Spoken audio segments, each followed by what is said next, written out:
In this edition of RPP News, it's masks off for the summer, our councils have new mayors, and we'll be camping at Christmas. Hello, I'm Catie Sharp. Welcome to the latest edition of RPP News, bringing you stories from across Frankston and the Mornington Peninsula. Victoria has hit the next roadmap milestone a week early, with 90% of our eligible population aged 12 and over double vaccinated, meaning Victoria is on its way to becoming one of the most vaccinated places in the world. Restrictions were eased on Thursday night. The vaccinated economy remains, as do masks in high-risk settings. Fully vaccinated people can hit the dance floor once again. There are no limits to guests in our homes and no caps or density limits for cafes and restaurants.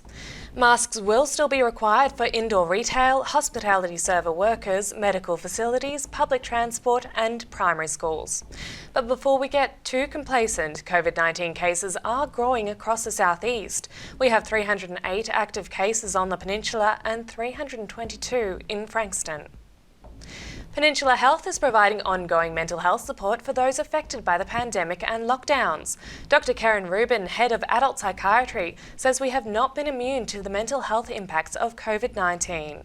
If you look across the peninsula, we certainly have areas where we're probably more advantaged than other parts of the state, but we also have areas of significant disadvantage across the peninsula and in Frankston, where in fact we see people who are faced with really difficult economic and social situations, significant unemployment, difficulties with other aspects of having access to resources and things like that, which really, in a society like ours, I personally think shows a lack of that broader governmental, be it state or federal, care for people in situations of disadvantage. And so we have certainly seen large pockets of the peninsula really severely affected by this.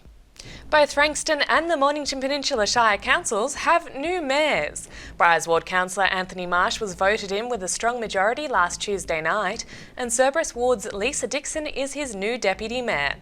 Councillor Marsh has a degree in aerospace engineering and a master's in business administration. He was a commissioned officer in the Royal Australian Air Force and the founder of several entrepreneurial enterprises. RPP was there to congratulate the new leader. Second year into the Mornington Shire, and here you are with the mayoral robes around you. You must be feeling very, very proud. Oh, very proud and honoured for the position.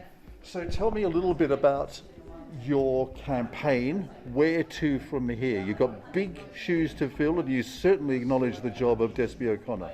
Yeah, definitely. I mean, Despy's done a fantastic job, so it'll be very hard to fill those shoes. But I think we have such a massive year ahead. We're coming into our delivery year, the second year in 4, and that's where we really have to deliver on our council plan and our vision. And we also have a state and federal election coming up. You said that you're a tenacious fighter in your mandate when you first stood down in Briars. Are we going to see a little bit of that this year? Yes, definitely. And I think you probably have already in the past year, but no, I'll be out front and centre, definitely. And you also have some serious credentials in the business world. You have an MBA, you have an aeronautical background as well. Are we going to see that come to the front as well as you progress us out of lockdown and out of pandemic?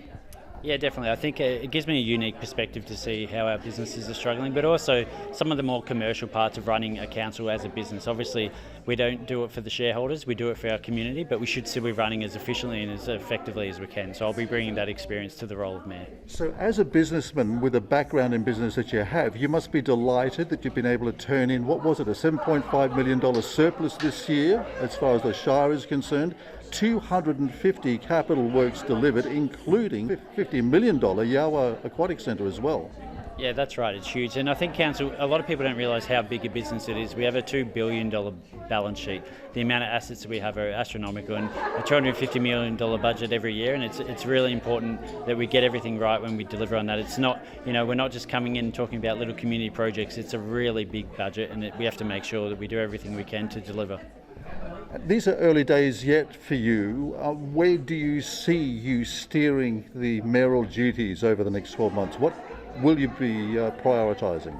I think for us the key thing over the next year will be advocacy. Obviously, as we heard earlier, there's a state and federal election coming up, so we need to make sure we put our best case forward to get the best outcomes for our council, and then delivering on that plan. So obviously in the last few months we've finally delivered our council plan, and that's set up basically a trajectory over the next 3 years that we need to start delivering on. One of the other big themes that we heard during lockdown, of course, was this discussion about metro versus regional. Do you have any views on that and where you might steer us? Yeah, well, it's not so much where I'm steering us, but it's where the community wants to go. So we've got a report coming shortly that will detail some of the pros and cons, and then it's really up for the community to say whether they're willing to change from metro to regional and what that would cost. And I think that's a very complicated debate. So it's not something that I'm going to go and pick, but we need to put that to the community and make sure that they make an informed decision. It's not. I think the problem with that is obviously people are quite agitated by the metro lockdown for COVID, but we need to make sure we're not distracted. COVID's not relevant when it comes to this debate moving forward, so we just need to make sure we're very considered and that people are making the right decisions. Speaking here to Anthony Marsh, Councillor Anthony Marsh, who's just won the mayoral robes for the next 12 months.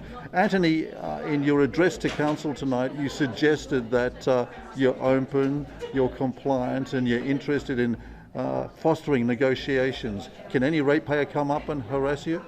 Yes, I mean, the CEO and the Mayor in the past have done CEO and mayoral chat, so we obviously do that in a more open face-to-face forum, but I'm available anytime by email, phone, or if you can catch me in person, I love to chat. Congratulations to you. Must be a very proud moment for you, and of course you also tonight acknowledge your young family as well. They've been at home watching the vision tonight. They must be super proud of Dad. Yeah, my son, my wife sent me a photo of my son and my daughter on the couch, and my son, when I left, he said, "You better get the mayoral roll, Dad, because I want to come to the meeting." So he was very excited. Anthony, congratulations on behalf of all of us at RPP FM, and all power to you over the next 12 months. It's going to be a very interesting path that you chart. Thank you so much. It's been great. Meanwhile, on Thursday night, Irish eyes were smiling as Frankston Council warmly congratulated its new mayor, the Irish-born Nathan Conroy. His peers describe him as a genuine, passionate and dedicated man who is more than ready to take on the role. CEO Phil Cantillon commended the North East Ward councillor for the range of strong and innovative ideas he had brought to his first 12 months in council. Fellow North East Ward councillor Suzette Taylor was unanimously voted in as Deputy Mayor for the next 12 months. Detectives from the Mornington Peninsula Crime Investigation Unit are investigating a stabbing that occurred in Dramana last weekend. A 17-year-old boy from Tutgaruk was at an outdoor gathering on Boundary Road on Saturday the 13th when he was stabbed by an unknown male at about 10:30 p.m. He was airlifted to hospital in a critical condition. The exact circumstances surrounding the incident are still being investigated and no arrests have been made at this stage. Investigators are keen to speak with everyone who was at the gathering and urge anyone with information to contact Crime Stoppers. The Sorrento and Rye campgrounds are opening on the 26th of November following a huge clean-up after the recent severe storm that lashed the Mornington Peninsula. Major tree inspections across the Sorrento and Rye campgrounds have been done and arborist crews have finished branch and debris pickup works.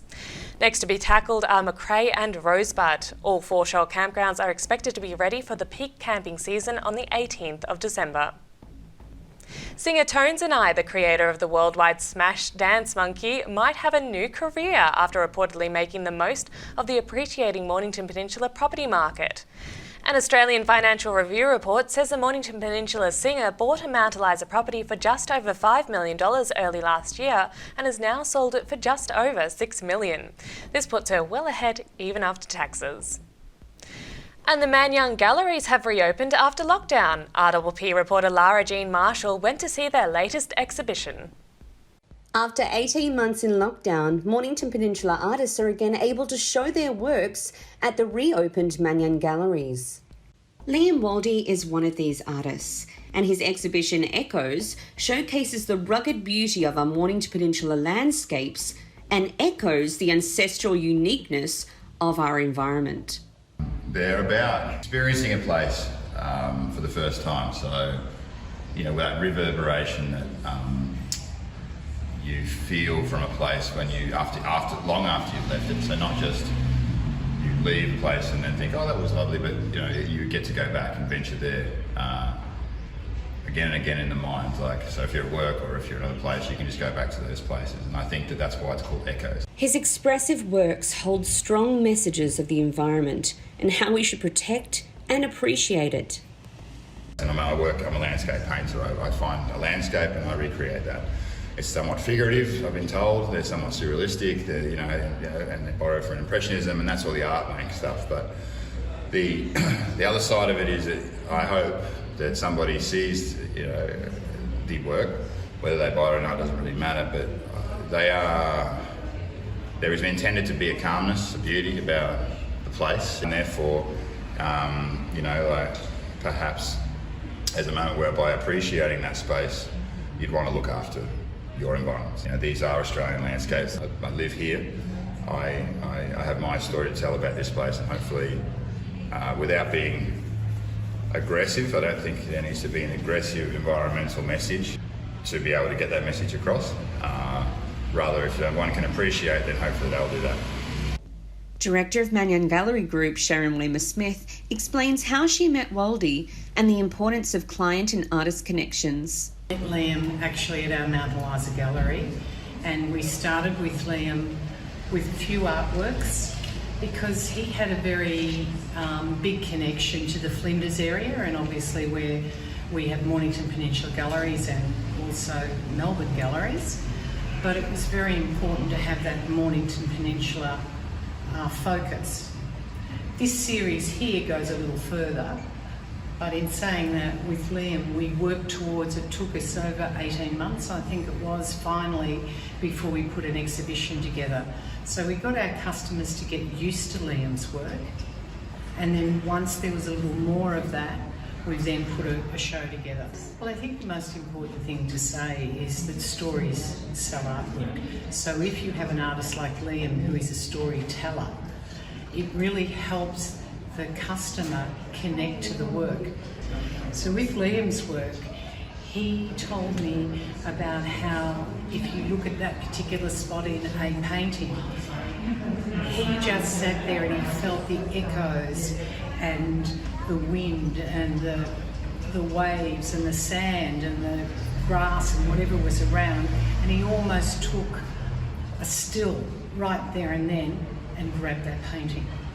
I think that I love the way that you travel through the painting, and it's about the connection of places you walk or you sit or you see, and it's outside.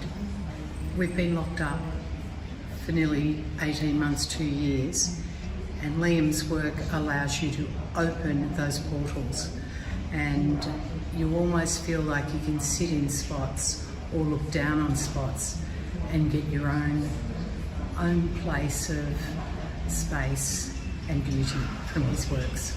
Waldy's work can be viewed at Mannion Gallery, Sorrento until November 21st. After the break, we go to Patricia with the coming week's weather report. There's a quiet revolution happening on the rooftops of Australia.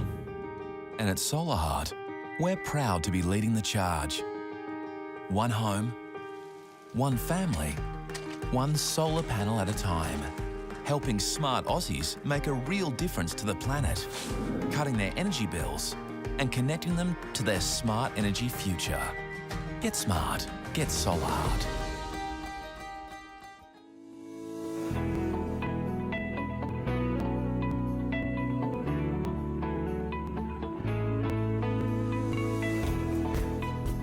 RPPFM and Bendigo Bank have a long-standing relationship. Without Bendigo Bank, we wouldn't have a transmitter site, we wouldn't have a studio, we wouldn't have an outside broadcast fan, and without them, we can't tell the stories that we think the Bendigo Bank community, our community, needs to hear. Thanks, Bendigo Bank. Thanks for your support.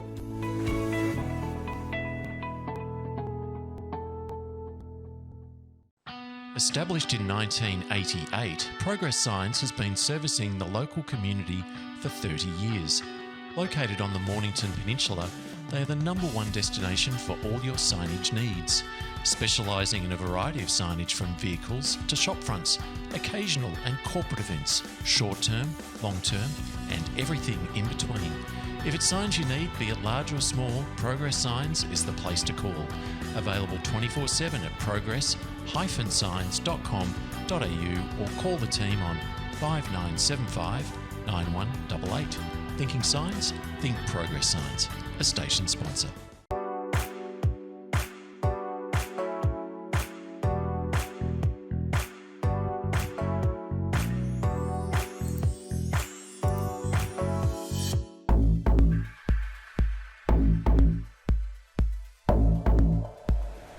Hello, I'm Patricia, and welcome to this week's RPP Mornington Peninsula 7-day weather forecast. Today we're exploring one of Sorrento's amazing hidden gems, St. Paul's Beach. A great place to visit, to take in some rays, while they are out, that is. Let's see if we will see a bit more of the sun this week. Today, Saturday the 20th of November, brought us a partially cloudy day with some great breaks of sunny skies and warmth. We reached a top of 18 and a low of 10. Sunday sees another partly cloudy day with a 20% chance of showers across the peninsula. Expect a top of 19 and a low of 9. Monday sees a mostly sunny day with some scattered clouds and a small chance of some rain. We can expect a low of 11 and a high of 22. Tuesday sees the sun poking its face out between the clouds. Expect a low of 11 and a high of 23. Wednesday the 24th of November sees a return to showers with a 70% chance of rain. Look for a low of 12 and a high of 23. Thursday sees the temperatures start to drop with a mostly rainy day across the peninsula. Expect to feel a low of 12 and a high of 18. And finally, Friday sees the rain continuing with a 70% chance of rain. We should feel a low of 10 and a top of 16. And now for something new. Starting this week, we will now be keeping you up to date with the current fire hazard information for the Mornington Peninsula. This week sees the fire danger level on the peninsula as low to moderate. Well, that's all for this week. Enjoy those patches of good weather where you can. Have a great week, and remember to continue to be kind and patient, understanding with each other. And until next time, take good care. And now to our surf guru, Muzz, with the Surf Report. Hey, it's Muzz back with this week's Mornington Peninsula Surf Report. This report goes there Fridays, I think, so unfortunately we didn't get in the water on Small Thursday. That's the last offshore day by the looks of it in the whole outlook for the next week. You will get waves, probably on the beach breaks, reforms and onshore, but the whole spell after today looks like it's going to go south-southwesterly to southeasterly, and that's going to prevail right through until probably next Thursday. So yeah, you have to be keen to get wet. Plenty of other things to do. Water's dropped a bit after this week's big swell and cold weather, and we're expecting more rain. As you can see, it's building behind me already, and that's going to set in for the next week, and along with onshore. So enjoy your week. Hopefully you get in the water, and hopefully next week as we go into summer, it's a better outlook. All right, see you next week.